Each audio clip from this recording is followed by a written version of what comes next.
The following is intended only for mature audiences. Viewer discretion advised.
All right, y'all can hear me?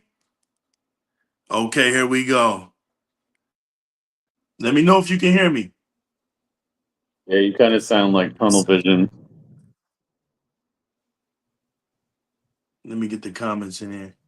Okay, 30 Below said we good, so we're going to do this again. We're going to do this one more time. I'm sorry about that. I just wanted to say, you know, we're not traditionalists. We like to break tradition.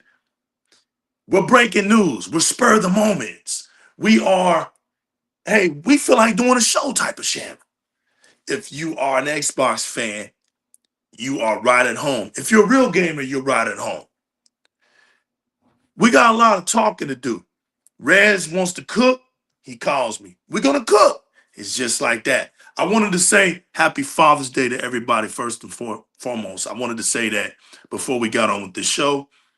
We wanted to do it right. So happy Father's Day to everybody out there, man, that's fathers. Let's go. The following is intended only for mature audiences. Viewer discretion advised.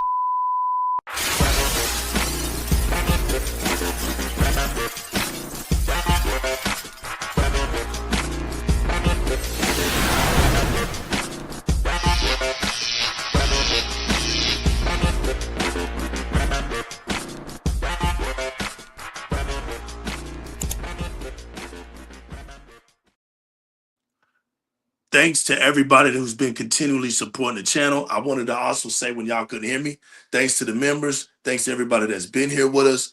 We get hyped over you guys. The chat packs in the building. 30 Below, what's good, famo? Thank you for letting us know about my mics. Talos Reed, you already know, brother. Thank you for being here. Dolomite, the general, salute. Y'all already know what time it is, man. And happy Father's Day. Back to you, Talos. I appreciate it. Happy Father's Day, Rez. Appreciate you, man. You too, Famo. Happy Father's Day to all the fathers out there. Hey, especially if you got kids, man, and you got them on those Xboxes and you're teaching them how to have some fun, because the future is going to be bright. But we're not here to talk about the future.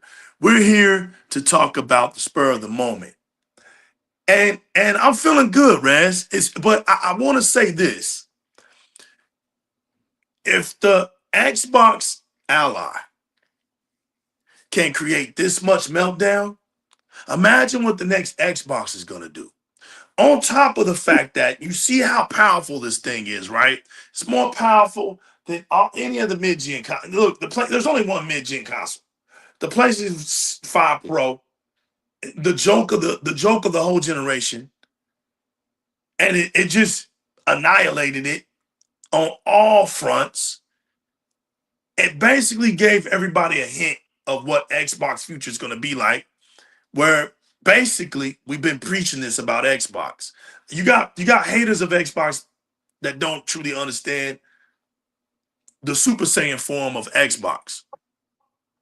And the Super Saiyan form of Xbox is actually PC credentials. We already know this. We've been preaching this, right? So that's old news. We understand that Microsoft has been wanting to collaborate the Windows and the Xbox experience and make them one. We knew this from a long time ago when Phil came in, because Phil is more of a PC gamer. He wants to give the Xbox community the benefits. He doesn't like walled garden. You've said it in the past. Exactly. He doesn't like exclusivity either. Right. Not because exclusivity is a bad thing. Because he wants the players to experience all of his game, all the game, not just one, it being tied to one platform. When he wants Xbox like their baby and everything else, right? DiRRec used to be just only on the Microsoft platform. It's no longer. Windows, only on the Microsoft platform. It's no longer. So Xbox was the one that was breaking the tradition, right? Only being on its own little platform for the longest. But they saw that they wasn't winning in that situation, just in the hardware section of console space. But Microsoft held on long enough to know that it's not growing that fast. And let's not act like, it's easy to act like Microsoft wasn't successful in the hardware spot when it comes to console, because that's not true, right? They had 2 generations of good console makings. They had it with the OG. They had it with the 360. The Xbox One, the Xbox One is hilarious because it took the most beating and still sold 60 million. It took the most beating. We look at it, yeah, it didn't live up to 29 million gamers. We lost 29 million gamers. So we look at that and we say, yeah, we take a loss on that. The Xbox Series S and X were solely for the fans. Were only for the fans, but the world went through some hardships. Everybody's affected. And so this generation has kind of been like a dud. It's not what everybody wanted it to be. And in the process, right? Microsoft realized it was time to shift their plans, start making a new strategy, because they realized the console space isn't growing at all. And the industry wasn't well. And they're the ones that made a decision to say, look, we're going to have to do this. It's either we do this or your prices of your games go up. Now, we've only had one person to come out and tell the whole world this, and everything that he said came to light. But there's one thing that I know my comrades of hate that still want to act like there's room for delusional situations. he said soon everybody else is going to follow. So everybody else is going to follow. The only problem is they rather take their time because they have a perception. Microsoft doesn't have a perception. Xbox doesn't have a perception. They've been having multiplayer games. They've been having live service games. They've been having exclusives, all that type of stuff. Xbox been had. But in order to grow this industry, in order to get these devs happy, make them pay their rent, have some extra money in their pocket, we gotta reach more gamers. And that's the era we're in. Who can get the most engagement now? And I know that's hard for some people, but we saw what the Xbox Ally did to these PlayStation fans. It destroyed their hearts. It melted them like wax. They were shook. They were on their knees. They had their eyes closed with their mouths wide open. They didn't know what to do. They were begging. They were pleading. And these were grown-ass men. And they were doing this over video games. Now understand, this is the generation we're in, right? Rez, I'm gonna let you cook. This is the generation we're in, right? But grown men over video game instead of playing your video game. Notice how Xbox fans do not even mention PlayStation games as a wish list. We simply don't care. We don't care. But the Xbox Ally is going to be able to play PlayStation games on it. If you want to experience God of War, Spider-Man, if you want to experience Uncharted, those games will be at your disposal easily. Easily. You're not going to have to worry about anything. But it'd be a good time to build a Steam catalog. It would be. Good time to mix it up. But Xbox is allowing itself to be that way. The PC community, everybody talks about the master race, right? But if you paid attention to them, they don't care where their games go. They don't care where games are at. All they care about is getting it and using their settings to adjust to the game style play they want to do. And that's all they care about. You don't hear them talking about their rigs. You don't hear them talking like that. And that's exactly the Xbox community. We don't care. As long as we're getting a benefit and Game Pass is that decisive bridge. And Rez, we're going to get on that. Game Pass is that decisive bridge.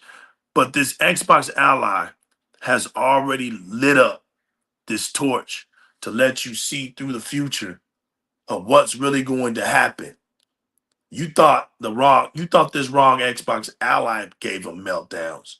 You have no clue to what's about to happen in the future. This thing, if the handheld is already next gen, the Xbox is gonna leap that. It's gonna leap that. And just to know that, that's incredible. So Rez, I got a mic for you. The pot, I got it warmed up. I threw a little spices in it. My brother, go ahead and cook, man. You know, I never would have expected the reaction that handheld got after the showcase. Of course, on the Xbox side, all of us were just excited. You know, we just were looking forward to it, the benefits of it, the abilities it has. Which, by the way, a lot of the current PC handhelds on the market can do a lot of what the Ally can do already, which I find it funny because really all it boils down to is one thing. It's got that Xbox logo on it, that Xbox button. the fact that it's associated directly to Xbox is what is the triggering factor for the donkeys. And of course, the PlayStation side, as we've seen it, they've had meltdowns, they've had spaces on Twitter, they've pushed different narratives that the handheld is not an Xbox, that the handheld that Microsoft was making is canceled. They're coming up with all these stories to try to downplay or play off the fact that Microsoft actually built a handheld with a partnership with Asus, which is a great computer manufacturer, and it just goes to my point that I always bring up in previous podcasts and shows, and other people have talked about this as well. It's just anything that, number one, is associated to Xbox is automatically trash, mid, it's dead. All these little spins that the community likes to put on it, and on top of the fact that not only that, the second part of it is the fact that it can play PlayStation games, and that just hurts them so badly. Just think of this. Think of 40, 50-year-old men getting upset over this. This is video games we're talking about here. Just because it's on another platform, the platform that they hate the most, it's like they're yang to their yin, or vice versa. It's just like their arch nemesis. They just can't stand that platform at all gets not only a new handheld but access to their games. That's the one thing that they like to dangle over Xbox fans' heads, even though most Xbox fans don't really care about PlayStation games. It seems to them like it's their one true star. It's what gives them a sort of what they feel is the delusional advantage over the other platform, is the fact that they have better games and that you don't have access to those games. So this just goes more to the show of, also that they didn't realize. I think some people were still not, or at least maybe they're playing it off, but it seems to me like a lot of the PlayStation community was still confused or wasn't sure about Xbox's strategy. What's funny too is they were making fun of it. They were clowning on, like, saying like that their pizza box was an Xbox, making all sorts of memes and jokes about it. And then when this handheld got announced, all of that changed. Then they realized what Xbox is trying to do, and they've basically let us know on social media that they do not like it. And it feels so good to know that all this time they've been fighting for the wrong reasons, and they didn't realize that Xbox was playing 4D chess. Meanwhile, their team is still playing old school checkers. You know what I mean? And the power of the handheld is definitely a sight to see. We're kind of seeing now that they're already starting to say it's going to be too expensive, too high out of the price range. I don't think so. I definitely think Microsoft's going to take that into account. I definitely think they have to be under the $1,000 range for it to be appealing. It's got to be around the Steam Deck prices, I would say. Or, I would say for Microsoft, they should just take a little loss on the console hardware and get people into the platform more, because they've already raised their prices on their other hardware. So this would be an opportunity for them to kind of give a more budget-centric approach for it, just so it can kind of be more appealing with Game Pass. Get this new handheld, more powerful than the Switch, more powerful than the PS5. And you can run all of your games on it, which is super appealing. So I think Microsoft's messaging, their marketing needs to be there for the handheld. They need to do a lot better than they have been in the past with their games and their consoles. I know that's a tall order. I really hope they do for this, because this could be, like I said, this could be a different game changer for handhelds. This could be a better entryway than most people. So I think that's what the turnoff is, or why PC handhelds haven't really taken off is because there really isn't any that are really budget friendly in terms of price. They're all like excessively expensive. Even the Steam Deck, I think the low end was like $400, something like that. Famo, 450, which is still too high for most people. They got to definitely try to get around that range. I mean, they have more. It's going to have more power than the Steam Deck, so that might pull in more of the hardcore PC base. But they definitely got to try to appeal more to the normal consumer as well with it. And that's how they could stand out with Game Pass. That's a really big incentive, and to have your Xbox games on the go, AAA from indie to AAA. I mean, that's a huge bonus. They definitely need to make it kind of stand out separately from other handhelds, which, like I said, with the marketing and messaging, if they could put that more out there, that would definitely help the device. No, I But no, agree with you I've right never there. seen quite an outpouring of outrage over it, because, like I said, considering other handhelds on the market can already do a lot of what the Ally can do, it's just the fact that it's associated to Xbox. And they know that people are going to have a much better deal than they're getting, because, what do they get? PS Plus, right? That already doesn't deliver day and date games. They're putting old games on there, or games that nobody really cares about. So what's the appeal to them? The Portal? Well, I guess the Portal can play native games, but it can't do everything the Ally can do. So I think it's also a bit of jealousy on their side, because their Xbox fans are getting what they're not getting.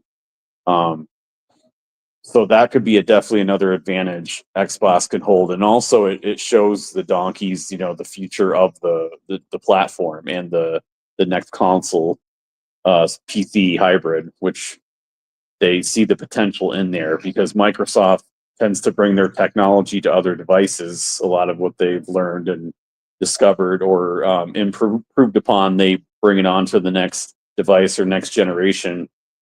So this could be a good starting point for them to show gamers what the future of Xbox is going to look like. And it's very enticing for a lot of people. I mean, even PC fans who have a high-end PC, like, even this is super appealing for them, especially if they have a lot of Xbox games where they can play on the go. And they can't, it's not exactly ideal dragging a big old tower PC everywhere you go. But even with a laptop, it can kind of get a little bulky and weighty depending on what you have.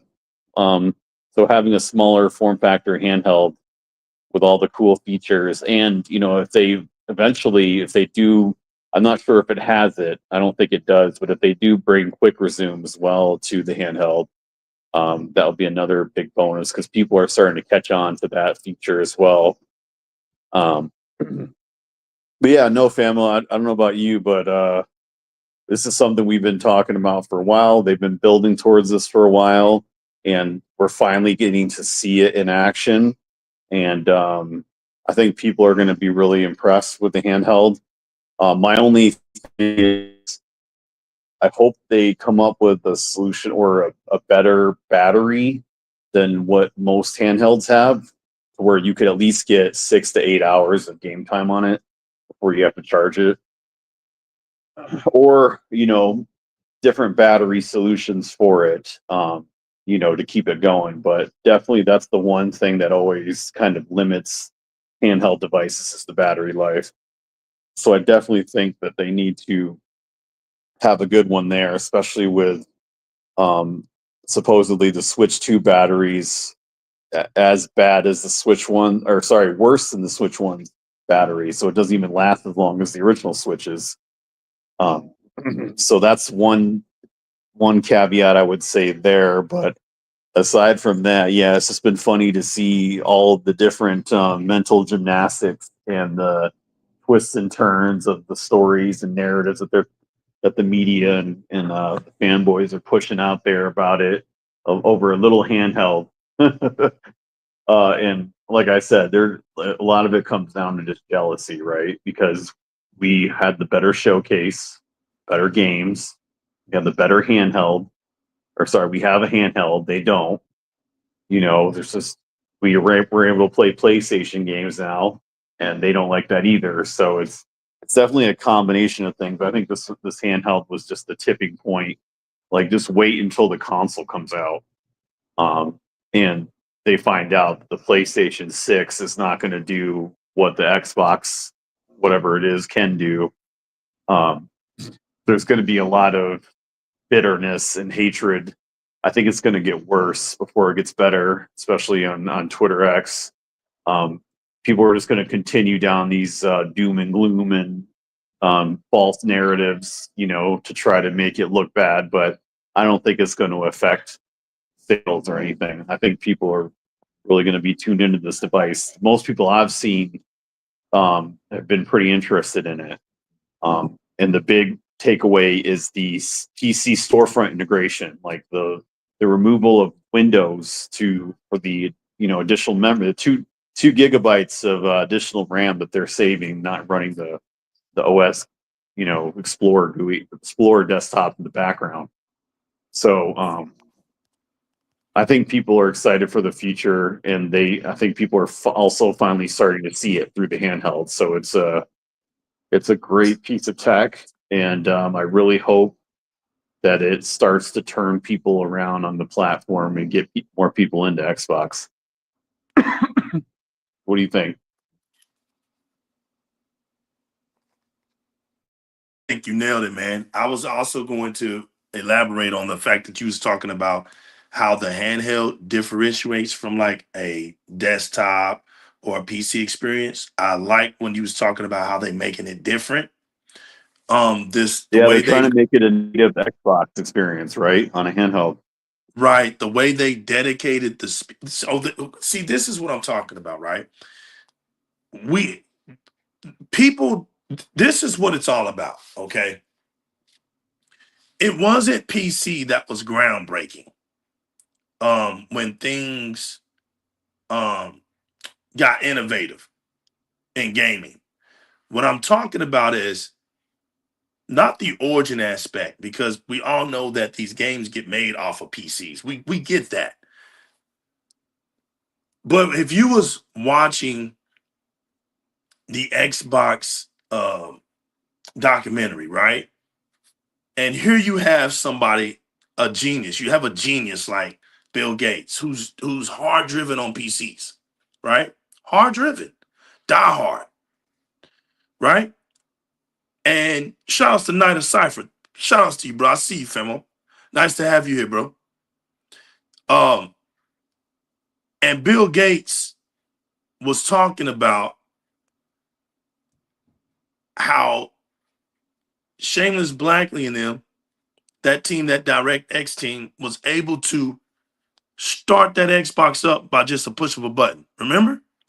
And they were shocked because they were looking at Bill Gates. Here's Bill Gates as a genius. And they can live with this story, telling the world that we made Bill Gates go, wow. When you wow a genius, you've done something in your life. You know what I'm saying? You got bragging rights. And the bragging rights was the simple fact that the console reacts instantaneously. There's no waiting. You get this thing and you're ready to go play video games. The thing about this whole thing is, I'm gonna be honest. This is a 100% show. What's up, Gen X? I see you, Femo. Welcome everybody. Welcome everybody. I'm about to cook. I'm about to go into the souls of gamers real quick. PC gamers, I'm gonna show you what they fear. This is what they fear. PC gamers fear that consoles one day will run just as good as PCs. How do I know this? Because I've been out here in these streets for a very long time, and I heard what PC gamers would say all the time as to the reasons why they wouldn't buy a console. Or I don't want a console anymore, right? The reasons being is performance. Nobody wants to play on these consoles. They don't perform the way I want them to perform. They don't have the high performance value. So the 60 frames, I remember when we used to talk about the 60 frames all the time. 60 frames, 60 frames. If y'all just get a PC, I remember all of that. But the fear is, well, what if one day the console is doing 120 frames? Because it's got a 120 hertz TV panel that can output it. We're gonna get narratives. What if all of a sudden, because the console already has one thing beat on the PC that can never be replicated, and that's the instantaneous gameplay. Instantaneous gameplay. Bottom line. No boot up, no nothing, boom. It's got that. So, and this is happening. This is the future. Trust me, this is gonna happen. The bridge between PC gaming and console gaming is happening because PC Moore's law is slowing down tremendously. There's really nothing left. I don't care about having a damn monitor that can give me 244 hertz. I mean, that's just it's like what PC's trying to do now is it's almost like they're feeling sorry for their people. Well, we're gonna make a 300 hertz monitor. Like, bro, come on, bro. Don't like stop. You know what I'm saying? Like at some point, man, this stuff is just ridiculous. Look, I'm not gonna argue with 144 hertz. I'm not gonna argue with 240. That it's gotta stop there. 240, it stops there. And I would say that's it. I mean, let's just stop it. You know, still 97 to 96% of the PC master race don't even play in 4K. So there's another check mark on console owners. We just go out and we'll get us a TV in 4K. Boom. There we go. The capability is there instantaneously. No settings, no nothing. So our visuals always going to match. The downside of the console has always been the performance. But as technology keeps advancing, it's making the PC not look as a high Rushmore advantage anymore. Like, because the PC's always going to stand tall. It's always going to stand tall when it comes to performance. Always going to do that. But where it lacks in, what's the word I'm trying, in textures. It lacks in textures. You always can tell a PC game from a console game. Always. From day one, you've always, even when I was a little kid back in the day, all them little polygons and square shapes and it never has the textures. It just can't. For some reason. I don't understand what that is, but PC always have a certain look. I don't even care if you get the most powerful graphic card. It's still there. It's in the grass, in the foliage. You see it. It's clear. It's there. Now, it's not to say that the game is ugly. That's not what I'm saying. I'm just saying PC has this distinct look to it. It always has. But the thing is, when the PC master race was created, the purpose of having a PC was because it can outperform consoles. And this did not start. This did not start until after the PlayStation 3 and the 360.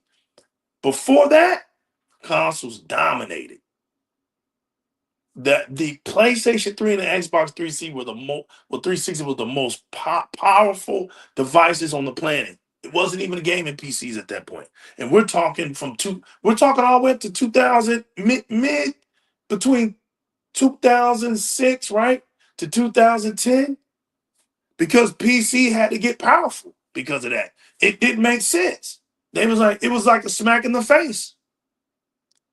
The same, and PC got so much better. They got so much better because of consoles, they got so much better that they went ahead of us in light years. They just went far beyond. That was a good thing.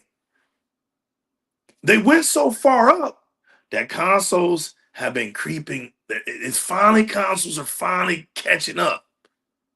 And in a minute, the price point, like I said,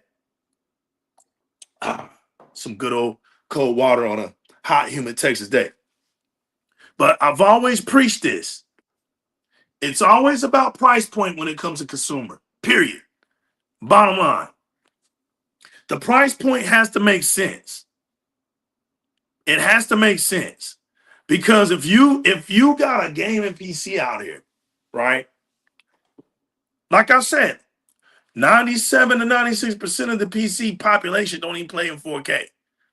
And you got a console that hooks up to a 4K OLED or whatever it is, right? Because we already know OLEDs are faster than monitors. If you look at that, you have people that can no longer, right, use performance as an excuse for PC. That's only going to make consoles look better in the future. That's all it's going to do, to the point where the gap between PC and consoles gets closed. But PC will always win in that regards because PC is a customized situation. No matter what happens, there's always going to be a PC gamer that can always customize it, to tweak it up a little bit to make it outperform a console. But to what end? To what end does it matter? That's the point. That's the fear. Now with consoles, right? You have this automatic starting point. And I'm telling you right now, when this handheld gets in these people's hands, it's going what I'm talking about is going to be visual, just like that. For everybody that don't know what I'm talking about, when you get that handheld, or if you go up to Best Buy and they have it for you to look at, touch, and operate it, you're going to know exactly what I'm talking about, because I have a ROG Ally. And you want to know what I get tired of? When I turn that bitch on, guess what? I'm waiting on Windows, They had to make updates to get you right where you want to get. And even then, you still got to wait. Still. But that's PC, because you got all these functions that have to happen, and all these uploads, and all these drivers, and everything's got to be. You just saw it just today when me and Rez went live. We didn't even know we couldn't be heard. I'm up here with all this energy, and I'm hearing 30 below, don't we can't hear you. What? I'm like, I didn't did this. I did this energized intro, and y'all couldn't even hear me. That's PC for you. That happened right out the gate. There's no way we could have predicted that. That's the PC experience. Things can just shut down. You don't have enough shut down. You don't have an update. You ain't up to par, shuts down.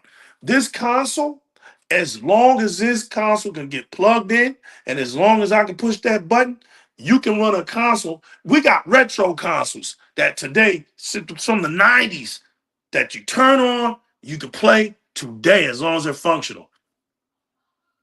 You can't do that with PC because eventually the software runs out, hardware runs out. You gotta go get a new graphics card.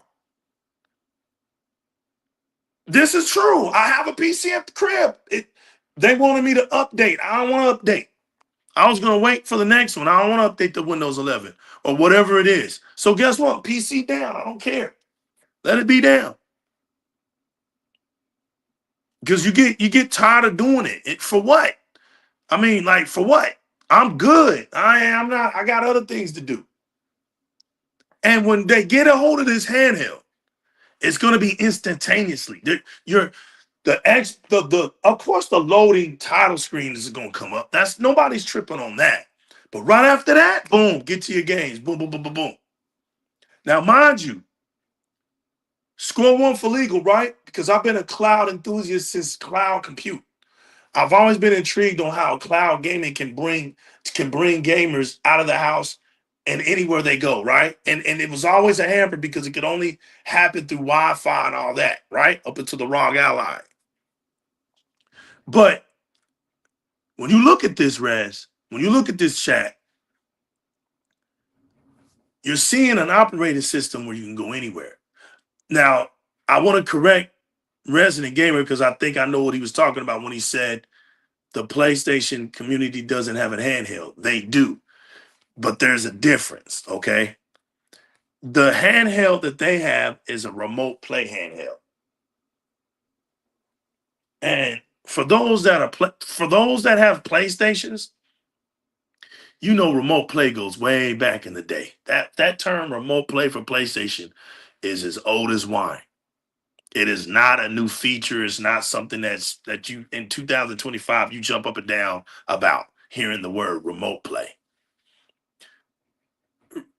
Also, you're limited in the Vita, right? Right. I also, yeah, since back in those days.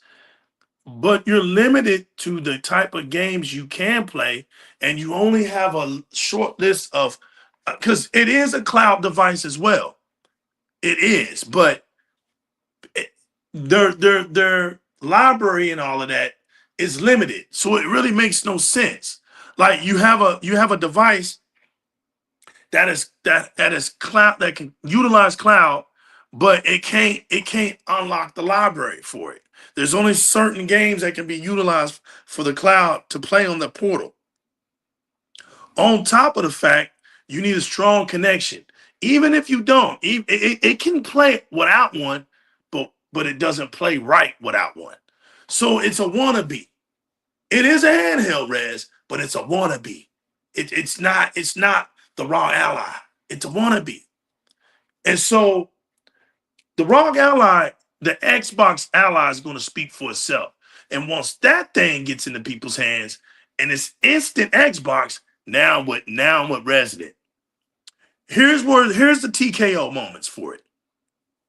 You're able to play those PlayStation games. That's TKO right off the bat. But if this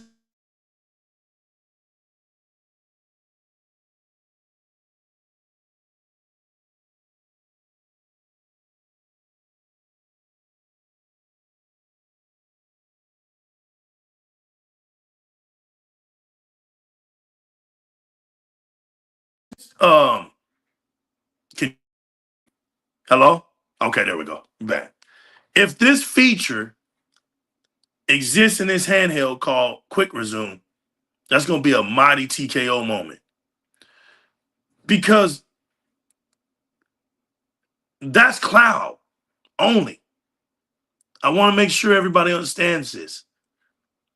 The Game Pass on the Xbox ROG Ally is cloud only.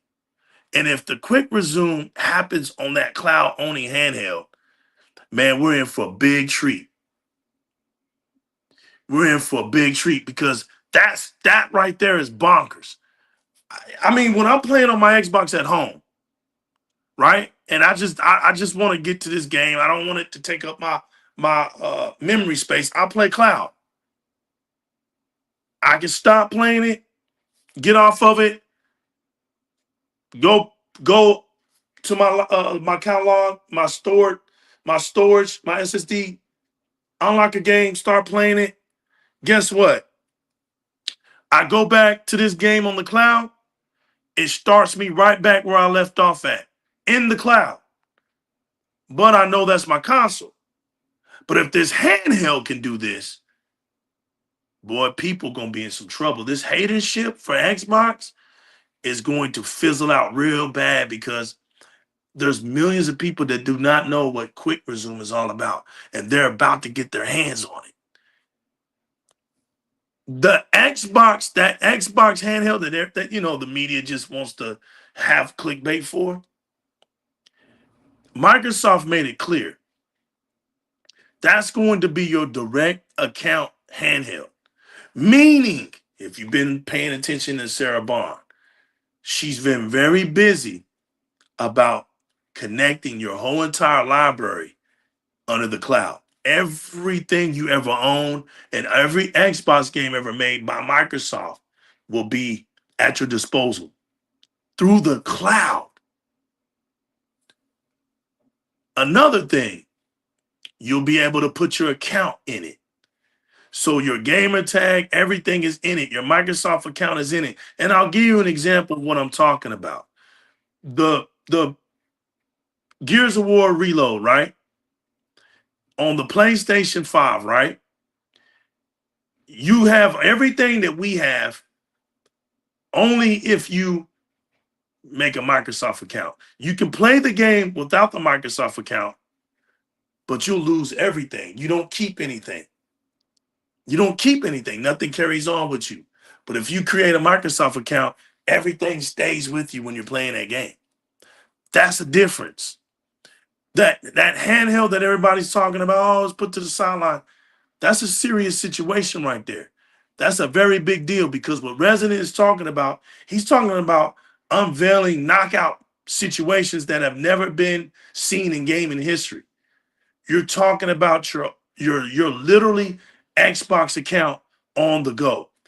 Not talking about storefronts as well, the Steam and everything else that you can put in there. But it's like literally taking your Xbox console in the palm of your hands. That's what the ROG Xbox Ally does not have. It only gives you the Game Pass. It does not give you your whole entire catalog. That's the difference. So when this happens, this will be the first. When this happens, it will happen on the platform, right? That's supposed to be dead. It's going to happen on the platform, right? That has no games. It's going to happen, right? The third place console. And this is going to be pure mockery. Because I'm about to pass the mic back to Rez, but I wanted to make this point. The new Xbox is coming out in 2027. There's an article that I'm going to read when we get on this PlayStation 6 tease. Stop talking about 2007 for the next PlayStation 6. It's not coming out until 2007. Microsoft's got the jump. When this thing comes out, all hell's going to break loose. Because this thing is going to be not just a console, a hybrid PC, but a storefront as well. And it's going to be united between Epic, Ubisoft, GeForce, and Steam. There's no way in hell you're going to not want this console. No way in hell. No way. With the instant gameplay reaction, with the power of the cloud, I hope you can even sync your device. If you just sync it and then just go about your business, you wouldn't even have to do anything else because once you sync it, everything from your console is put into your handheld. Wouldn't that be awesome? All the features, everything it'll be able to do just like your console, and you can walk around with it. I also want this thing to have a built-in stand. Make it a built-in stand for people that just don't want to hold their hands on it, right? They want to use your controller, use your controller. But that's my take on it, Rez. I wanted to really break that down because it's this situation between PC and console is getting dry. It's really getting dry because I'm gonna tell you straight up, I'm not paying $2,000 something for a graphics card. Yeah, I'm not thinking what right. This is what's blending the line, blurring the line between PC and console because it's becoming more and more PC, and I think Microsoft wants to lean on that more, especially with the power of Windows and their plans of going on every device everywhere and giving players more access and more choices. What better way to do that than to give them all of their PC games or access to games that they never would have been able to access before on their console, which is it's kind of revolutionary. I mean, in a way, the way the Xbox is doing it. I mean, it's never been done before. It's great for gamers because it gives you just so many more options, right? You're not limited to one platform of games. You got multiple platforms of games, and you can emulate. You can play ROMs of older retro games. So you literally have all the games at your fingertips with all the benefits of being an Xbox fan, Xbox gamer with Game Pass. So you have everything all in one. You could even turn it into a multimedia device or a movie device, play movies off it. There's just a lot of possibilities there. There's so many the possibilities are almost limitless with the device, and it's really kind of opening things up. So no, I think this is a good thing because it's also an easier entryway into PC gaming because, yeah, like you said, most people can't afford that, and most people don't want to settle for a low-end budget PC, like a $800 or $1,000 PC. They want the best of the best, like me, right? So I'm willing to wait. But if Xbox No, they do offers, that, Rez. They do that, Rez, because they know if they get that, we know what the laws are, right? I'm not yeah, here to play games, right? I respect everybody here as gamers. So we're gamers, right? We're in this community, right? We know what the laws say. If there's no brag in the bag, it isn't to be had. Nobody's gonna go out here and buy a low budget PC and then come out here and try to act like they King Kong. Nobody. The bragging rights are in my famos up here earlier that was talking about the 5090s or whatever they were saying it was. Whatever you were saying, the 4090 Ti X, LX/CL3 modulators. Y'all know what it is, man. Y'all know what it is. Y'all, you Terminators. I call them the Terminators, bro. You know what it is? The rise of the machines. You guys, man, y'all can build some beautiful PCs. These guys out here putting 3,000 in them PCs, Raz, more power to you. But look, and there's a herd of them, right? There's a stampede of PC gamers. Let's don't get it twisted. PC gaming is right there with everybody else. It's a major community. It's a major culture, right? I just never been in the PC culture. But the beautiful thing about the console space that is going to finally get its chance, right? Is that people are going to see what the beauty of having a console is with performance and visuals as well.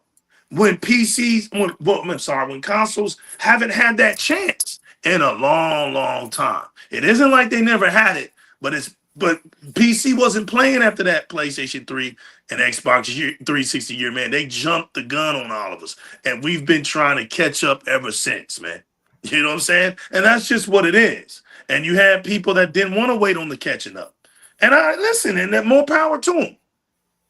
Shout out to Metroplex Gaming for jumping in tonight with us, man. He's on a vacation. Man, what's up, brother? You elaborate, brother. You came in here. I don't know if you caught us on some topics, but we're about to get to this PlayStation 6 teaser. talking about But the wrong handheld and the meltdowns about the donkeys have been having. Yeah, if you want to come in on the meltdown, make some comments on the meltdown before we jump to the next topic. Go ahead, brother. Oh yeah, well, I find it funny that when the PlayStation fanboys were making fun of that ad that says this is an Xbox, that is an Xbox, they started making fun of that, and then the ironic part is that when you actually have the Xbox handheld Rogue Ally that can only play Xbox games, but they can also play Steam games, where we all know that PlayStation games are also on Steam, and that's when they start freaking out and telling everyone else that, oh, this is not an Xbox, even though it has an Xbox logo on the button. I mean, the meltdown is really hilarious.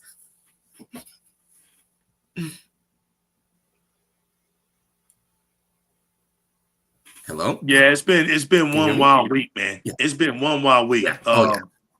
Yeah. You're right about the meltdown.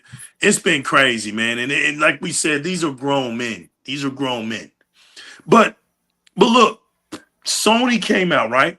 And this will be fresh from Metroplex. Sony came out and they did a conference and they had some business talks about things. And to our surprise, I forgot who the guy's name is, but he's one of the guys that are working for Sony, and Sony knows it's this. this thing of having games just on the console platform is not working. It hasn't been working for a long time. I don't even know why people keep trying to act like this is something Sony's just stuck on when they're not. They've been made this transition to PC years ago. Years ago. And this happened. This was the fall of donkeyism long time ago. This already done crumbled. That kingdom crumbled years ago. So having games on PC with PlayStation, that's just day and night. That's nothing new. I don't care about narratives about, well, they only keeping them there. No, they don't. They put their games on Nintendo. They put their games on Xbox. They've already done it. Well, they're not AAA games. Look, man, listen. Your AAA games are going to be on your ROG Ally. You see how this is happening? The Xbox ROG Ally, them AAA games are going to be on it. I don't know why you guys keep trying to hang on to a myth and a narrative that you guys can't even perform. You got guys on Twitter X that do a lot of posting. But I know for a fact that those guys that are doing a lot of posting ain't gaming. I'll say this again. I know for a fact, okay? For a fact. And soon it's going to be revealed. For a fact. I've been shooting this warning for a while because I'm trying to get them to see we ain't playing. The rules are going to change next generation. A lot of these fronters, shout out to Mr. Kima, a lot of these fronters are not going to be going across the fence, bro. They're not. The Elder God, a lot of these clowns are not going to make it. This is why I've been telling Rez, I don't care about the prices going up. I work hard for everything I've ever had in my life. I work hard. Everybody in life that works hard or knows anything about how currency works, if you have paper in your wallet, that's trash. That's poverty. The real money, you don't see it because it's called credit. The world rotates off of credit. If you have credit and it's good, you can get whatever you want. That's how it works. It's not about the paper. The paper can be burned. You put matches to that, it can be burned. But that credit, you don't see it. It just works.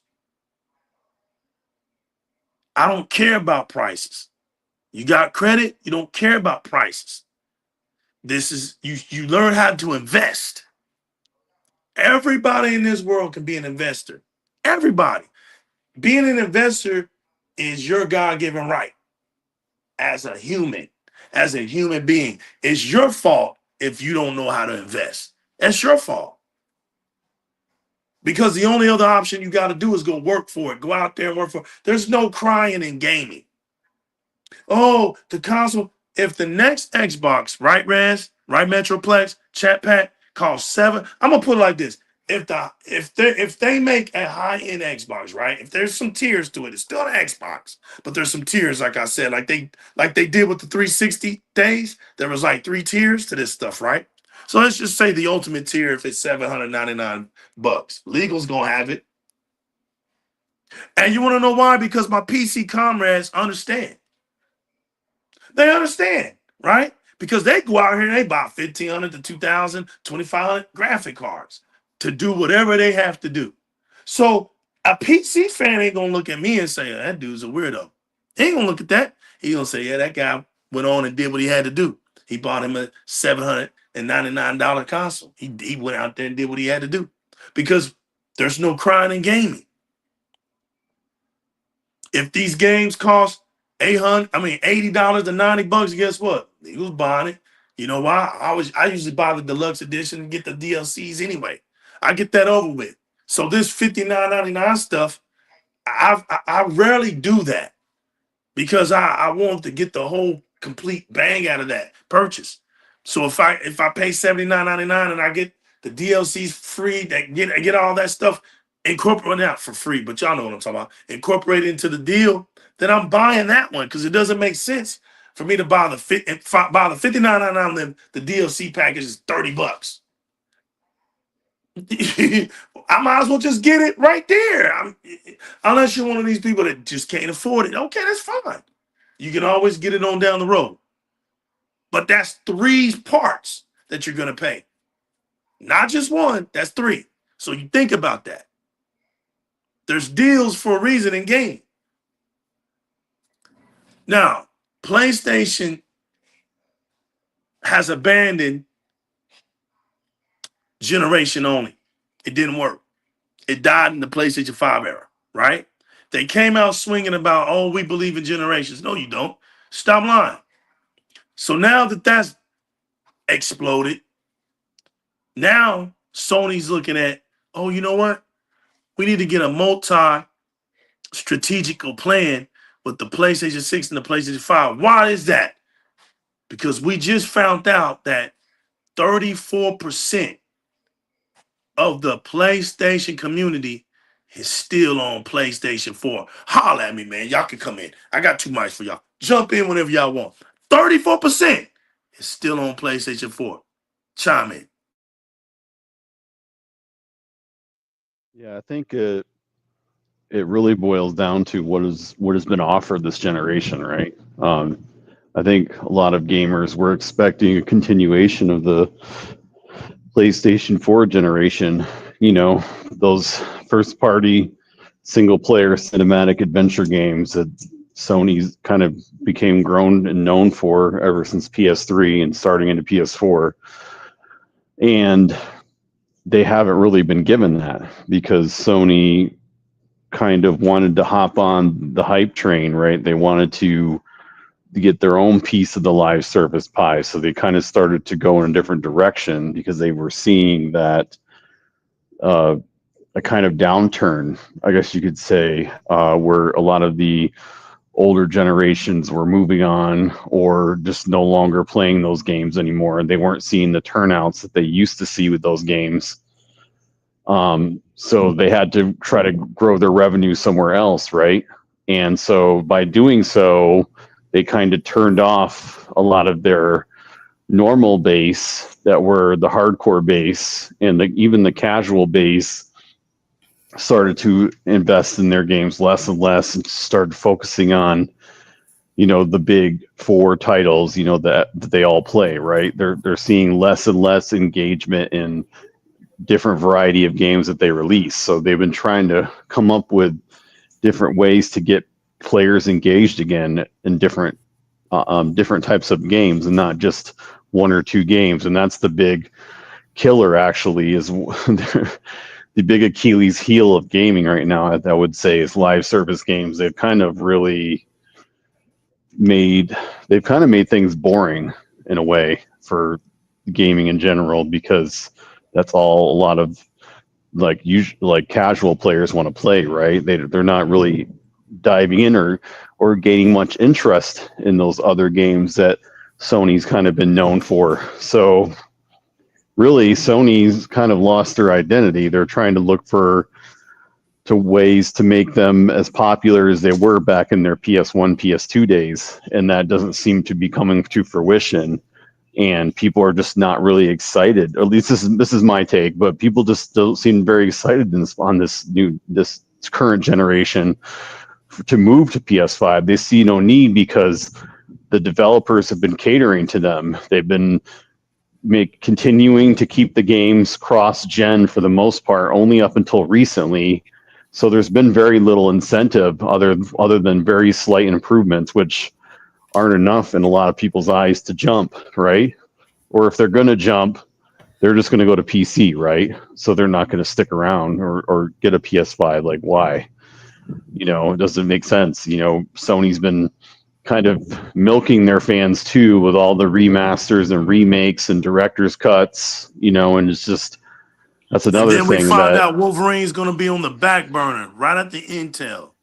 And because of the live service shift, it's taking their devs even longer to create those new games because they were so focused on their live service game, and then it gets canceled, or Sony stops developing it because they don't want to spend any more money on it. And where does that leave Sony? You know, Yeah. they're just having to start back from the drawing board again. And even the way they were talking in their recent strategy meeting, it seems like they're still trying to figure things out. They don't know what they want to do. Like, and that's not good for for a company that's been in the gaming industry for what, 30 years now, almost.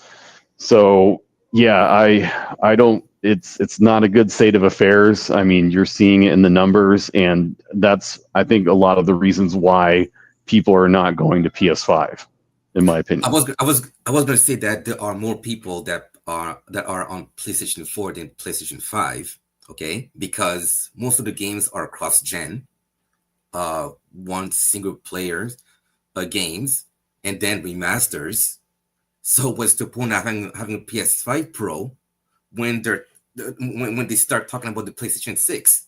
So now, if the PlayStation 6 is going to be cross-gen with the PlayStation 5, then what's the point of having the PlayStation 5 in the first place, right? And also, the thing about the games as the live services, I mean, like Sony cannot make any good games as the live services. First, we have Concord, which was a flop. Then we have Fair Games, which will be likely canceled. And then we have Marathon, which, I don't know, I have no hope for Marathon at all. Then what? you know? Is there any more PlayStation like live as a service games besides those three? I'm pretty sure there is. Everything else has been canceled.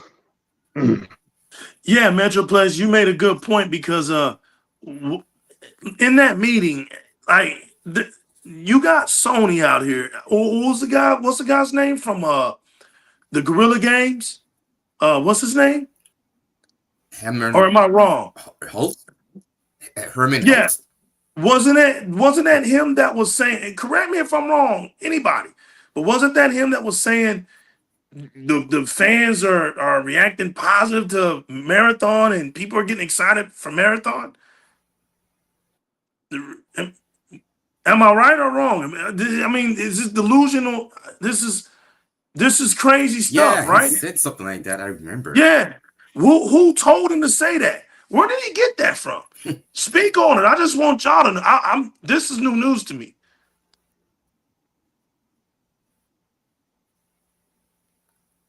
No, this is new news to me, for real. Where did y'all get that from? Rez, anybody, Metroplex? Where'd y'all get that from?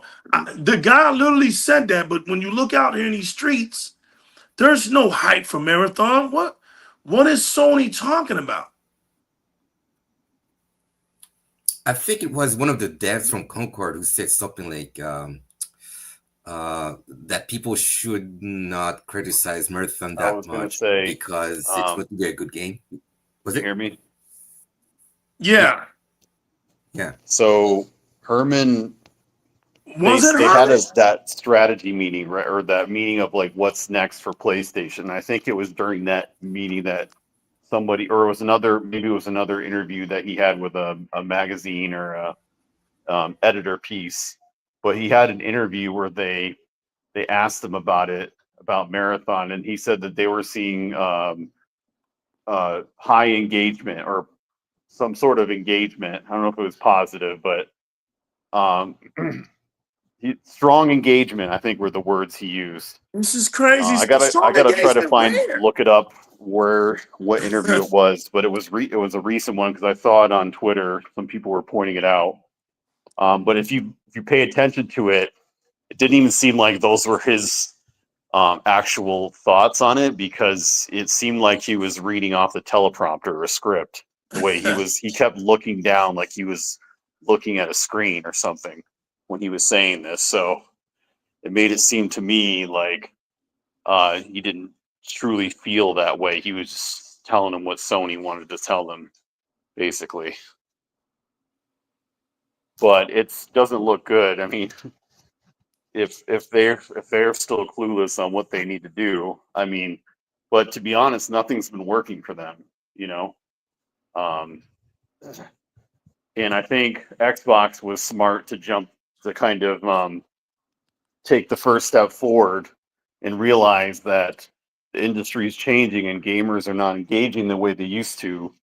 So you really kind of have to stand out and do things differently. And I think that was part of the reason why they shifted towards this strategy, because they said, okay, well, if they're not engaging the way they used to be, we need to bring it to them as much as possible in different ways. Give them all these different options. Give them this great value in Game Pass, right? Give them all these incentives to join us. And I think that was really genius by their team to come up with this, because they're definitely 4 or 5 steps ahead of Sony right now, and Sony can't figure out what they want to do if they're going to continue with their strategy of just releasing games on PC and sticking to just their platform, PlayStation. I don't think they're going to go anywhere. I think they're going to continue on a downtrend, and if Marathon and Fair Games fail, it's not good for them, because they've invested all this money and practically all of their live service games have failed. You're talking, who knows how much they invested in the other 8 that were canceled, but I mean, you got to be talking about millions of dollars here. And Sony can't afford that, especially with the debt they're in, and they still haven't paid off the Bungie acquisition. So they're in a bind right now. They really need Marathon and Fair Games to be successful. Otherwise, we could, I don't want to say the end of Sony, but definitely the Sony that we knew and that the donkeys knew will be no more. They'll have to adapt and change and do things that they've never done before. That's which true. means potentially releasing their games on Xbox directly instead of through the PC storefront, like right now. And the thing about it is putting games day and date in PlayStation Plus, or huge shifts in their strategy they never would have done before. Right. It's about them not there you go. Right there. It's about them making changes that we know damn well they would have never done before. We're seeing this stuff. Look, it's funny, right? No matter what they try to do, they're failing themselves, right? And I'm talking about the talkers. It's the talkers of the PlayStation community that's killing their own. I keep saying community. I'm sorry, y'all. Fan base. They don't have a community. They have a fan base. The PlayStation fan base is eroding itself from within because there's too many talkers. The ones that are playing games on PlayStation, we already know who they are, and we already know the games they're playing. The last games that they are playing are these so-called exclusives that the world doesn't play. I done proved that so many times, right? Every time the top charts come out, there's no PlayStation game nowhere. On none of the platforms, even if they're on Steam, nowhere. The world does not play PlayStation games, all right? That's the myth. PlayStation. Put that in perspective right now. If you go on the PlayStation store for pre-orders, give me the list. Give me the list. Gears of War Reloaded, number 1. Number 2, Gears of War Reloaded, an Xbox game. Gears of War Reloaded, number 1 pre-order game. Number 2, Madden 25. There you go. Number 3, Alters, which is not a Sony game. Nope. And then finally, The Alters. It's a new game. Right. And then the 4th one is Death Stranding, which is also not going to be a Sony exclusive. You're telling me that Death Stranding is number 4? Number 4. There it goes, people. What are we doing? What are we talking about here? What are we doing? Who's fooling who? This is too funny, y'all. This is just too funny. Keep going. Was that it? I didn't look at that was the only thing I saw on the screenshot, but I'm sure it was going to be more third-party multi-plat games down the list. That's all it is for PlayStation now. They don't have the funds. They don't have the funds to make these big AAA titles that are going to just be ruthless out here, so-called. The world is playing. It's not happening, okay? Microsoft has proven easily Look how non-scary Microsoft was. We'll put our Xbox game. They're gonna buy them. Boom. They already knew. They already knew they were gonna buy them. But here they go. Boom. Microsoft isn't even scared, right? These third-party games are just. What is Sony? What do y'all want Sony to do? What do you want? I'm kind of curious. What do people want Sony to do? Keep playing this no money getting exclusive thing? Is that what they want, Talos Reed? They want these donkeys want Sony to play into their tiers. I mean, it was just the other day you had, I'm not even gonna name it, I'm a Pebbles. You had Pebbles, right? You had Pebbles out here pleading and begging that PlayStation games wouldn't come to Xbox. A grown ass man pleading and begging. This is the fan base they got. This is what they got out here. Another situation that just isn't going to work for PlayStation, y'all. They're going to have to understand that in order for them to get these games, they're going to have to love remasters or start learning how to play multiplayer games. That's just it. And this whole thing about generations, that's dead. That's over with. There is no generations with PlayStation because the fans are not crossing over enough. And that's it. So this is why Sony has come out, and I'll read it. I'll read it. You know what? Let's read about it. Let's just be fair. Let's just don't say stuff, right? So let me show y'all what's been said. There we go. All right. Welcome to the Great Avengers of Di-RRec Gaming storytelling time, folks. Sony teases PlayStation 6 and PlayStation 5 multi-generational plan. Now it's a multi-generational plan, residents and Metropolitan chat pack. Before it was we believe in generations. That didn't work. So here it goes. Sony Group held a business segment presentation earlier today during which the company teased a multi-generational plan for the PlayStation 6 and the PlayStation 5. PlayStation CEO Hideaki Nishino, and like I said, we do not make fun of people's names in other cultures, so if I did not say his name correctly, it wasn't intentional. Pledge new and enhanced ways for players to play games on both platforms. Here it comes, right? The strategic mind thinking, I wouldn't say manipulation, but it's what companies do because you don't want to shake up your fan base too much. So you say stuff like this. PS6 is top of the mind for Sony, but PlayStation 5 support will continue long into the future. PlayStation 6 is top of mind. So you got PlayStation fans who took that and just ran with it like, oh yeah, I'm so glad that look, this is stupid. I'm so glad that PlayStation still makes their console top priority. What? Bro, no, I'm being serious. I saw that post. But here's my thing. What else does Sony have outside of PlayStation that's not going to be top priority? What else do they got? PlayStation's been top priority for a very long time. That doesn't mean that they're going to do things for your tears or your emotions. That just means that PlayStation 6 is on the top of their mind as far as the future goes. Look at the context. Read the theme. Support will continue long into the future for PlayStation 5. PlayStation 6 is top of mind. All of this correlates future tits. Nishino acknowledged that there's a lot of interest surrounding the PlayStation 6 already. Of course. Doesn't mean they're going to go out here and buy it. We know they like to talk.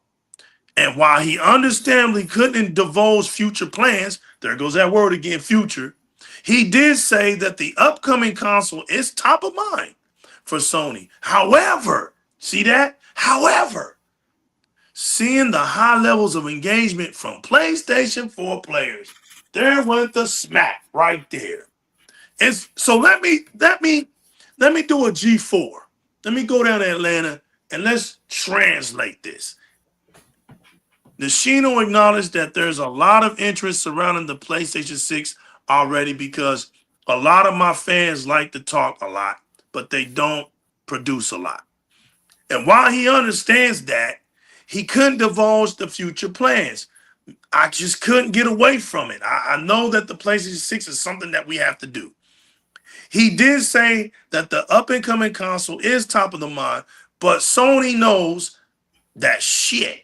We just can't seem to get these damn PlayStation 4 gamers off that damn console and migrate their asses. So the PlayStation 4 players are well beyond the launch of PlayStation 5.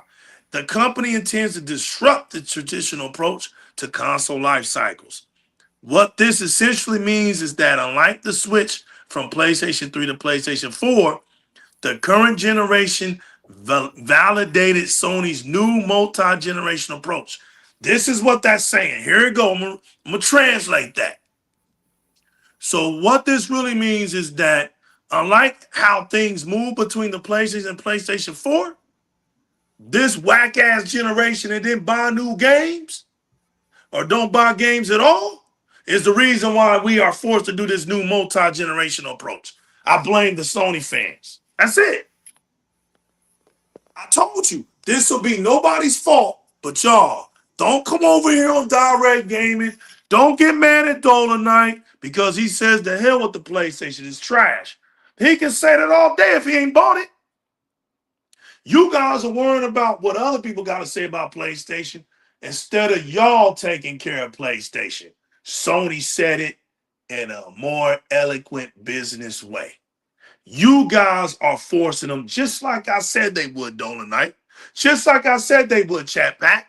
Y'all know my words. They forced them into making these changes. It has nothing to do with the Xbox community. It has nothing to do with the Nintendo community. All these changes are happening because the PlayStation fan base does too much damn talking and they ain't living it. That's the bottom line. So what's up with this rumor with Game Pass going up, Rez? This doesn't look good, Metroplex. I'm just going to keep it real. I don't like the fact of Game Pass prices going up. It doesn't need to go up. Game Pass is a bridge. It's Microsoft. You made Game Pass your staple point. You made Game Pass the reason why people want to play Xbox games. Some of them want to buy a console, but for the most part, want to play Xbox games. You did that, Microsoft. You put the value of Game Pass more than the console now. The live service and content are more important than the console now. You was the one that boldly came out and did that. So we're getting rumors now that Game Pass prices could go up. Nah, I'm not with that. Because that's a very thin line between fans like me and then people who are just going to buy Game Pass to play some Xbox games just to increase their catalog. And if you increase price on Game Pass where that price is no longer desirable, now I have to put the warning out that Xbox could suffer tremendously because of that. Because right now, Xbox only has one great thing going for it, and that is Game Pass. Can't screw that up. On top of the fact, though, there is a positive. Because we know our Xbox around here in these streets. If the Game Pass price goes up, here's the solution for that. You bring the family plan back. What's y'all take on it?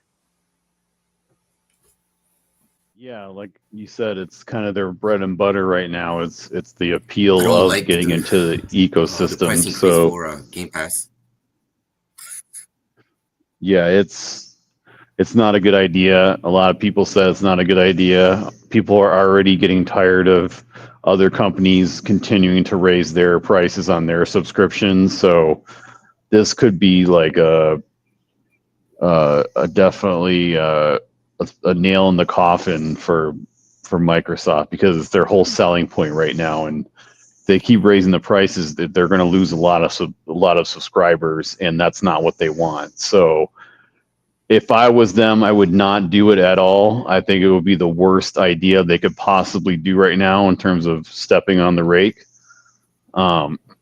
It's they need to stay far away from that, and if they are going to introduce it, they're going to have to add more incentives to it, or give us a better value in another way to show that it's worth that price. Because they're already making, with their current subscriber base, they're probably already making $1 billion a month off of Game Pass alone.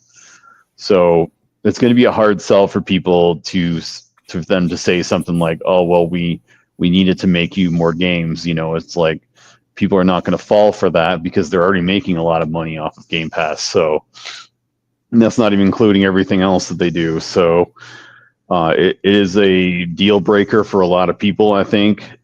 Maybe some people would stay if they increased it to, like, say, 25.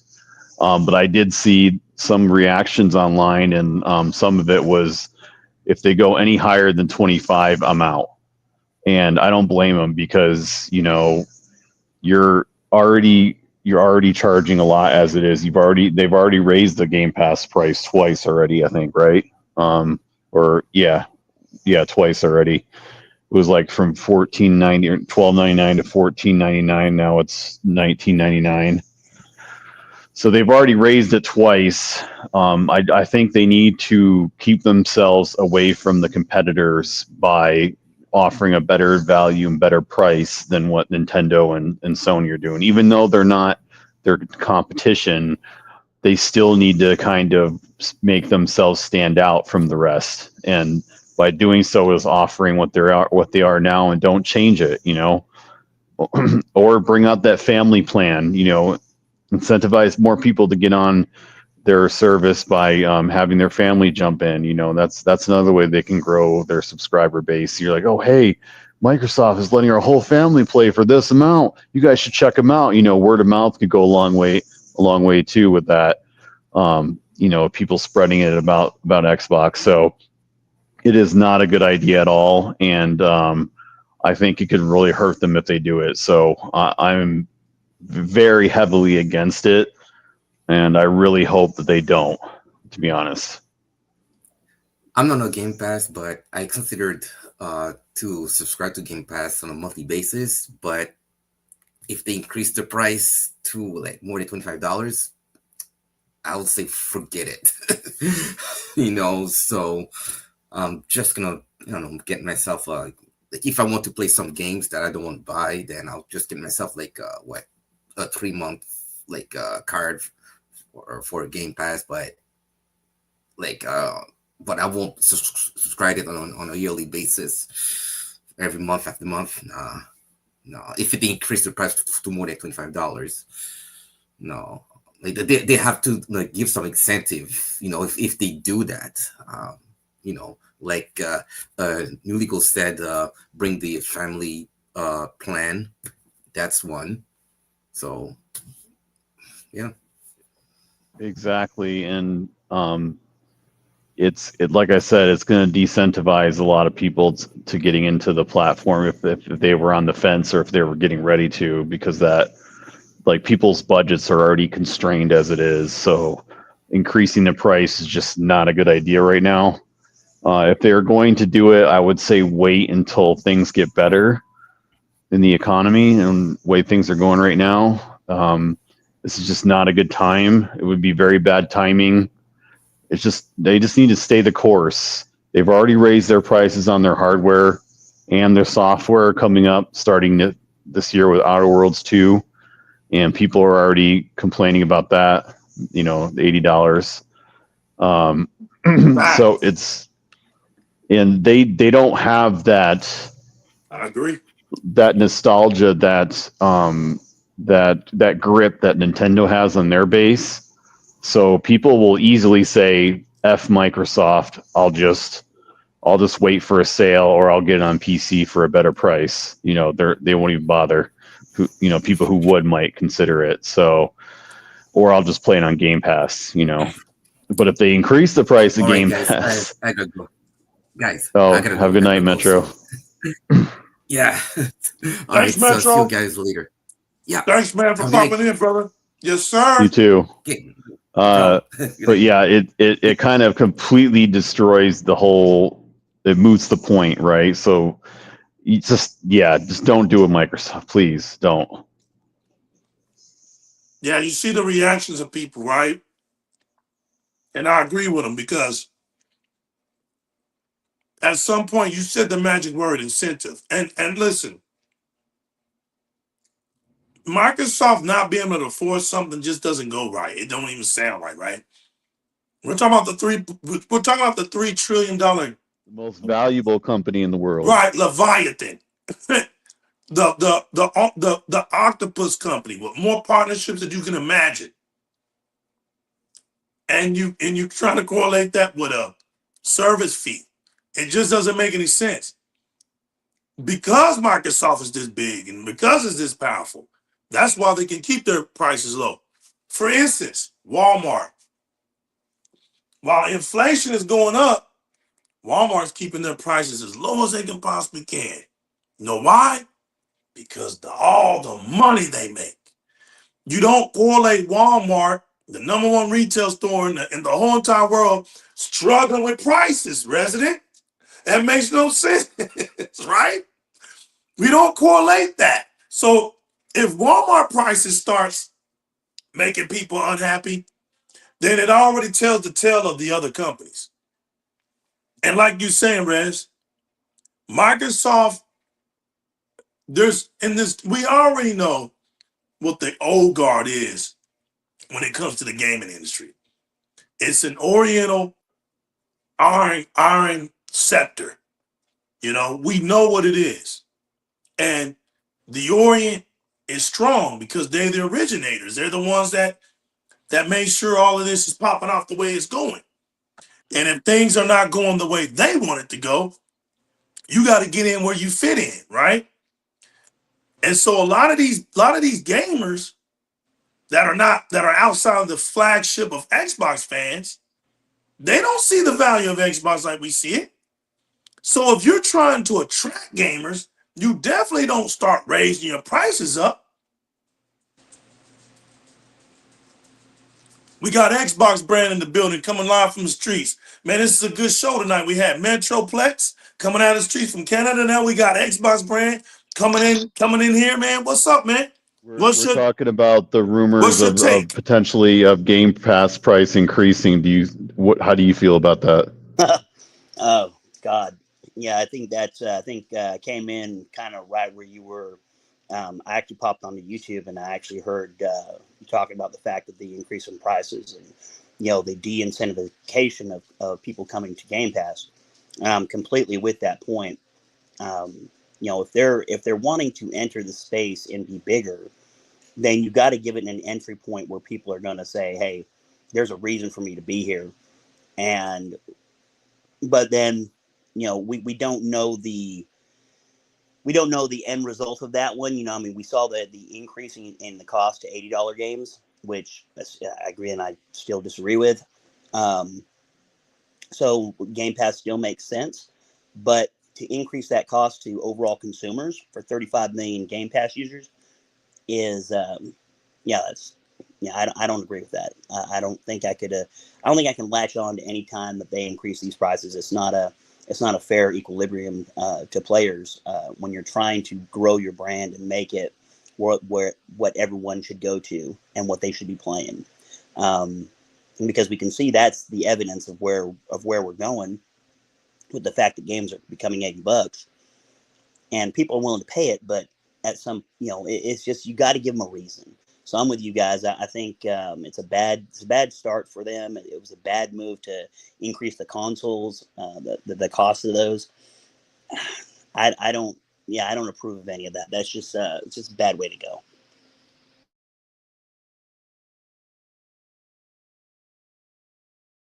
Yeah, that's what I was gonna say. And bouncing off of that, like the bad PR already they're getting from raising their prices, even though everyone else has already done it and Sony's done it multiple times.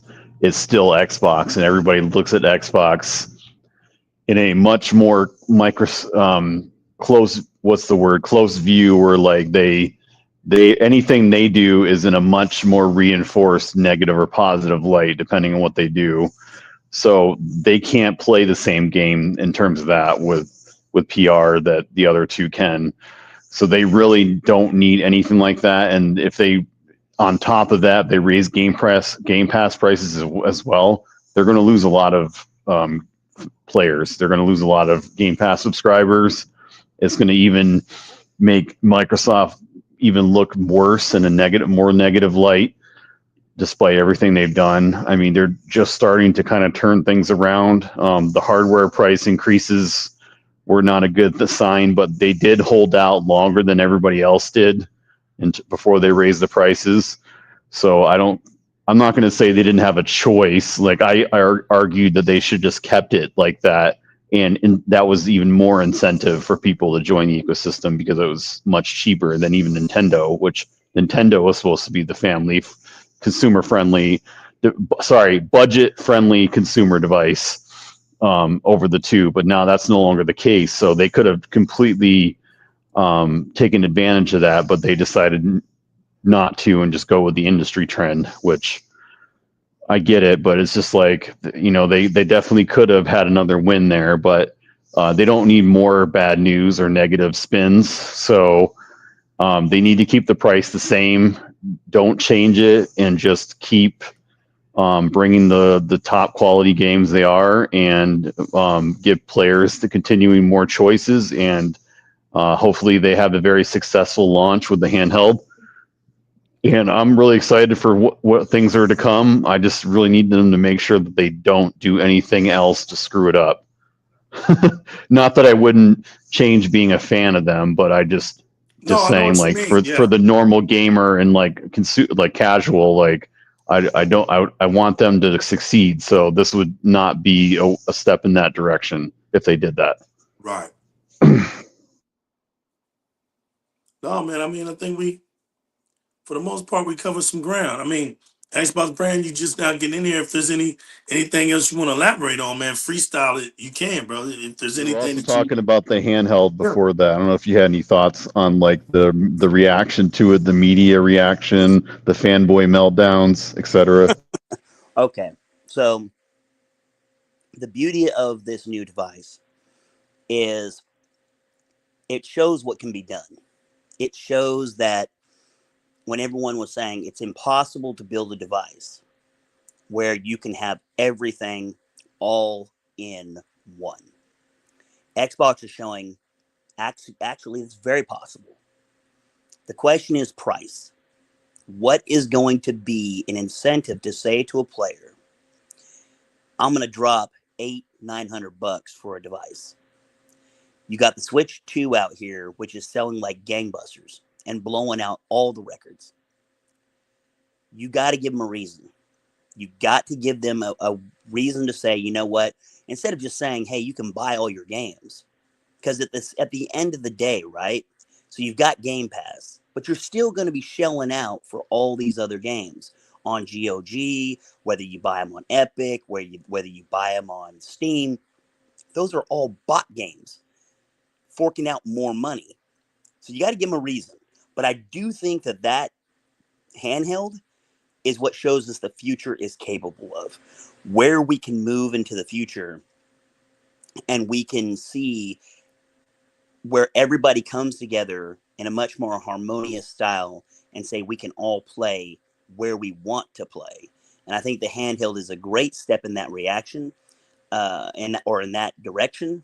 I think the fanboyism of a lot of people saying it's not an Xbox, I think it was just the fear talking, because we saw from many content creators that were saying, I mean, these guys were in full meltdown of what was happening with now Steam games coming onto a supposedly a non-Xbox device, even though it's got a built-in button for Xbox. It doesn't have a built-in PlayStation button, it has a built-in Xbox button. So it's hilarious, isn't it? It's hilarious. Yeah, bro, it's too funny, man. But I think it's a great way moving forward. And I even posted out to Phil and all the others as to how to make it work for the console, because there's a lot of questions of saying, okay, you can't play a lot of native games on your on this new Steam Deck or of this new device that's its new ROG Ally, and I get it, but all they have to do is create an app. an app button that accesses a console style environment, and it just opens it up like on any phone device and just opens that environment for you to be able to work into. And that is all you have to do. When you go into a Steam environment, you press the Steam button. Boom, you're in Steam. You want to go into GOG, whatever it is, you should have the accessibility of pressing the button, or whether you move your controller to that button on the screen or whatever, it just opens that environment. And that then gives you the flexibility of playing all of those games. I don't know if we'll get that lucky, but we'll just have to see how it goes in the future. Yeah, I like what you said, man. Yeah, that's all Microsoft has to do, man. Just make the right moves. Make some slight adjustments. I like the strategy that they're going right now. Keep everything down, and be effective. Allow your products to be effective. The ROG Ally Xbox is coming out, so keep things in perspective. Put a 3-month Game Pass Ultimate with that. Get people in there, get people attached. There's a lot of things that can go right with this momentum. We already have the games. We got to introduce to this handheld that's going to just kill it. I'm already predicting that this thing's going to be sold out. But I don't think it's going to be a day one sellout. I think it's going to be a gradual sellout thing. Then they're going to have to bring the new stock in. But I just see if Xbox can make some incentives, then okay. That's all we're saying. It's going to have to be worth it. The family plan is the only thing that I can see worth bringing back for any increase now in the Game Pass, because we're already at $19.99. We're already there. So, at this point, anything above $20, the family plan. We get that taken care of. If that happens, if not, keep it down low. I'm curious to see what the next Xbox is going to be like. I'm really hoping on we hear something either towards the Game Awards or I wouldn't even say put it at the Game Awards. I would put it at Xbox Direct. We need something special coming into the next year, man. Next year needs to be big. Just big all the way through, man. Those last 12 months of 2026, man, should just be big no matter what. Just go big on everything. It seemed like they're going to go all out too. Yeah, go all out on everything. We need to start hearing about this new Xbox. We got to start hearing about that. So by the time the Xbox showcase happens, which is RE3, they can now start to elaborate on it, show some shadow forms of this thing, start putting out the specs, start letting get the hype going. Get this thing going, man, because nobody can fool me to think that they're not hyped about this next Xbox. All eyes is on Xbox. Oh, yeah. Don't think it's on anything else. It's on Xbox right now. And this is what I don't want Microsoft to lose. Like, yeah, these prices going up and stuff, I knew that was going to happen. For people that don't understand, your Xbox is made in China. So with the tariffs going on and everything, China hit all its imports coming out. Its exports got to come back out to us. So our products going back out to us, they say, you know what? Cash in, cash out. It's just the way it is. You can't blame them for that. So now Microsoft these companies are not going to pay the tariffs, because that's not how it works. Right? You got the investors that put the money into these companies. The investors are not going to have their money just thrown off on some tariffs. They're investing. That's where all these major companies can stand still, because you got all these millionaires and billionaires invested in them. All right? That's why they stand still. But when these tariffs hit, we the consumers are going to pay for that. It's going to go downhill. That's business. It's going to come all the way down to us. So we got to pay it.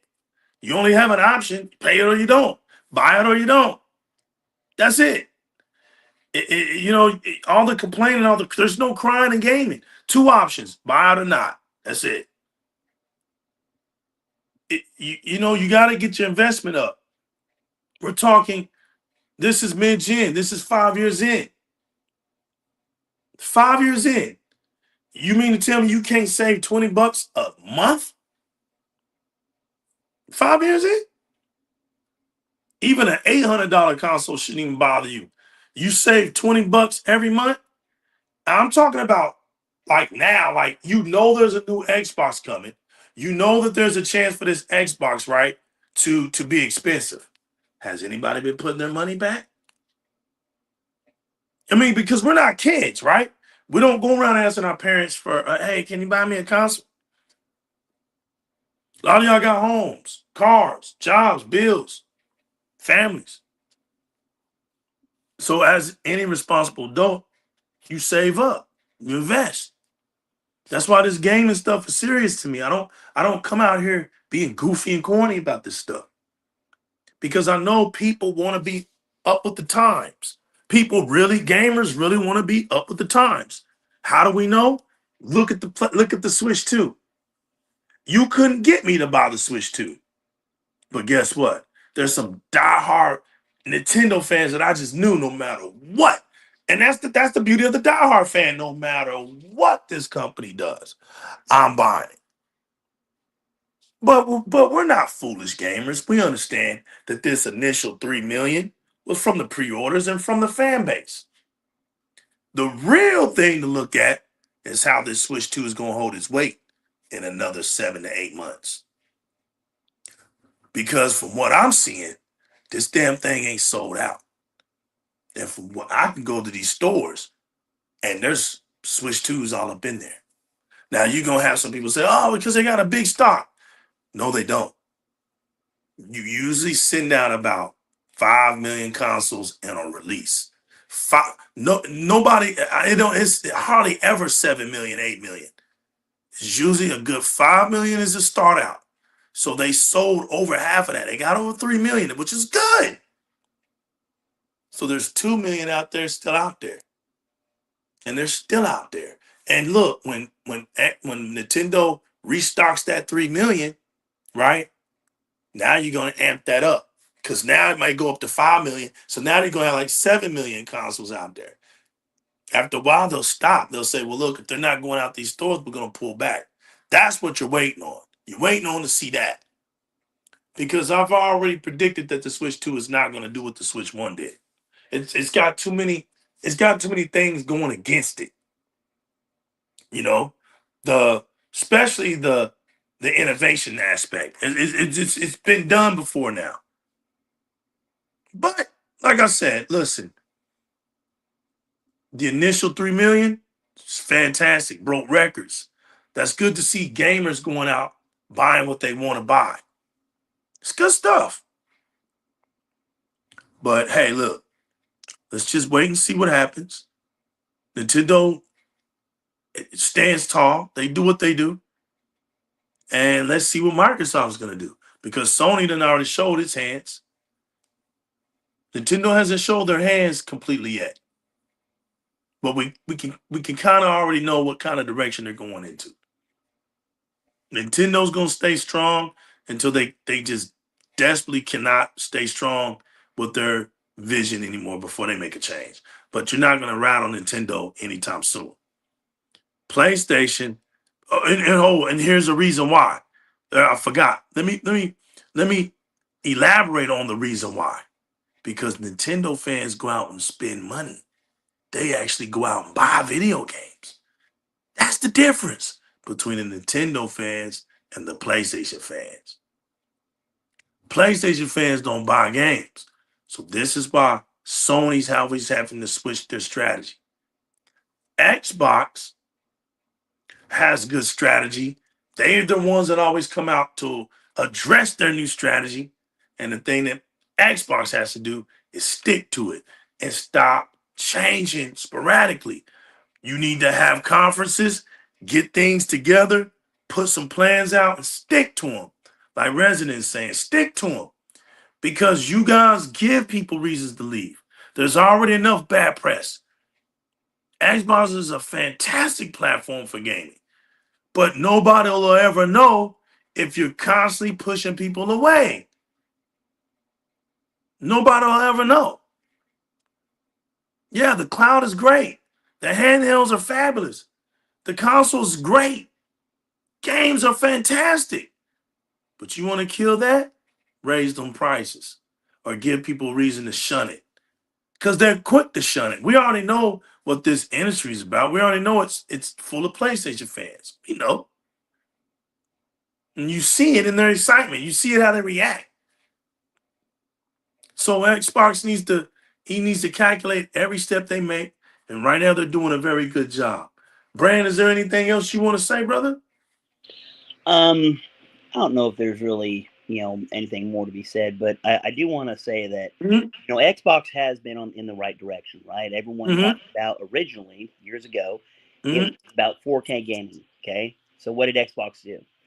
Almost all their games came out with 4K. What was their big hindrance? It was always 30 FPS, right? So when we started bitching, everyone started bitching, saying, hey, 30 FPS, this can't be happening in this new age. This is absolute BS. You can't be doing this. This is old world stuff. So what happened? Xbox changed up. Not a single game that I really know of, unless it's maybe a low count double A game, maybe, have been 60 FPS games. They've given you that 60 FPS option. Okay, every one of these games rolling out. And Xbox is in the right move. They just have to continue to make the right things that are needed for the future. I didn't agree with the ending of the show with Black Ops 7, but again, that's, I think their show was overall great. That's why I gave them a 9 instead of a 10. Last year was an 11 out of a 10, and I think it was great. But they just need to continue to improve, continue to innovate, show people a reason to be with them, stay with them, and continue to grow with them, because it's a generational thing, and that's the only way you can win. Keeping players engaged, wanting them to play your games, to continue to be invested in your community. Those are the things that are necessary to be able to continue your growth. And I think Xbox is making the right direction overall. But if they start raising prices, again, that'll be I think that's a southward move. So I agree with everything you just said, man. That was a good summarization of what needs to happen. Honestly, be honest with you. They're moving in the right direction. You're right. This is all about just executing, and the 25th anniversary has to be just flawless. It's time to be perfectionist now. It's time to they have it. They got the shows. Look at the shows. All these shows are just knockout performances after one another. Each one gets better and better and better. And I love how they're giving the devs time to talk. They on not a knock, but it's true. On certain shows, devs don't get a chance to talk. But we're actually getting deep dives. I love their deep diving. I like that now. I like the way they break it down. Welcome you into their studios. You get that third person world tour of their studios, right? And you get in there and these devs welcome you in, and there's some devs you may not ever know. Now you know them. You can put a face to them. You can match them now. It's, oh yeah, that's that guy, or that's that woman from the DIRREC show or whatever. Oh, okay. Yeah. And their attraction is their hype, is their excitement for their games, and they're elaborating on it. And I think that's just great, because when you see devs excited about their creations, you get excited as the gamer.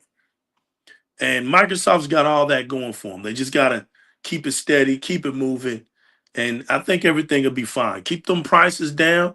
Don't give people a reason, because that's all they want. They just want a reason. A lot of them just want to use Xbox because they just, they want to play those games, but they don't want to pay.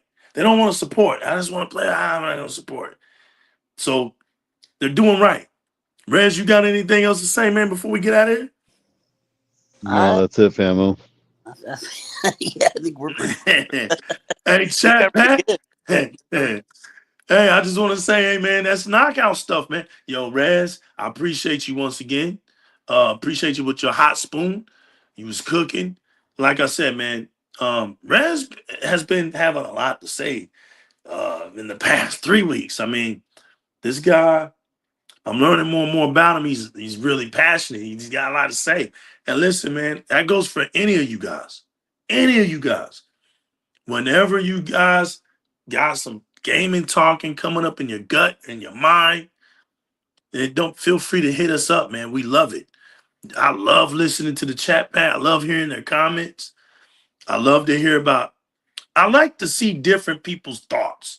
You know, no matter where they're at, put your thoughts out here. DIRREC Gaming is a thoughtful platform of gamers. We want to see the thoughts. We want to see them. You guys are important too. And anytime you guys want to get your voices heard, y'all already know what the situation is. Rez, where can they find you at, brother? Right here on Direct Gaming with you, famo. Hey, Xbox brand, let them know where they can find you at, brother. Well, I'm pretty much, I only really get on one social media front, and that's on X. So it's Xbox Brand 101. Again, if, you know, I do get in some of the fanboyism just to, I like to spark community debate and discussion. And more it's about just us, enjoying the games that we have, and showing the community how to do better. Don't just take one side. Make everybody work harder to do better, because that's what we deserve. We're gamers, and we should be loving what we're doing. It's not just a hobby; it's a way of life.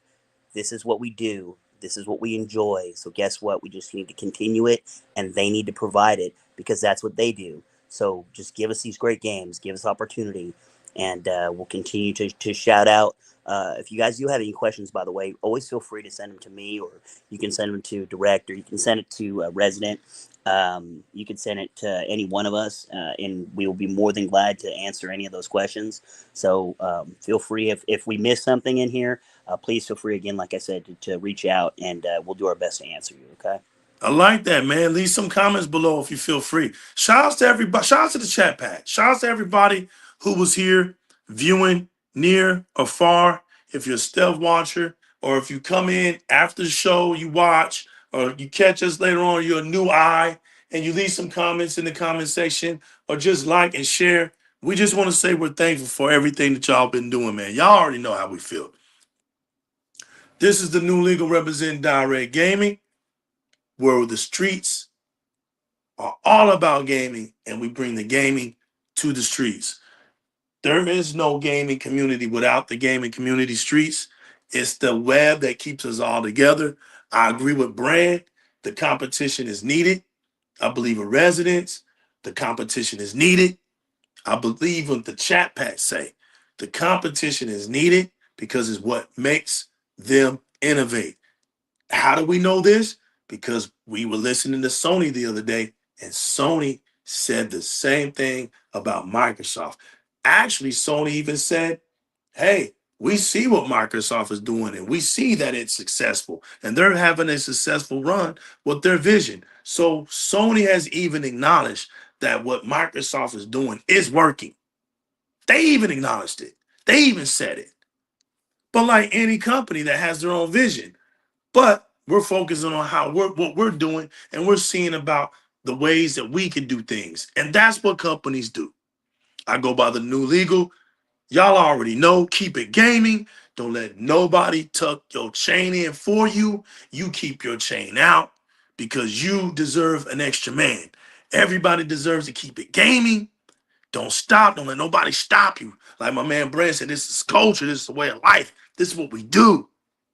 We love doing what we do. Y'all get out here and keep gaming. Keep showing your clips. And hey, listen, man. We got some more shows to pop off in the near future. We hope we catch y'all on the flip side. This is New Legal, DIRREC Gaming, the panel, Chat Pat, the whole entire Xbox community. We out of here. Peace. Peace.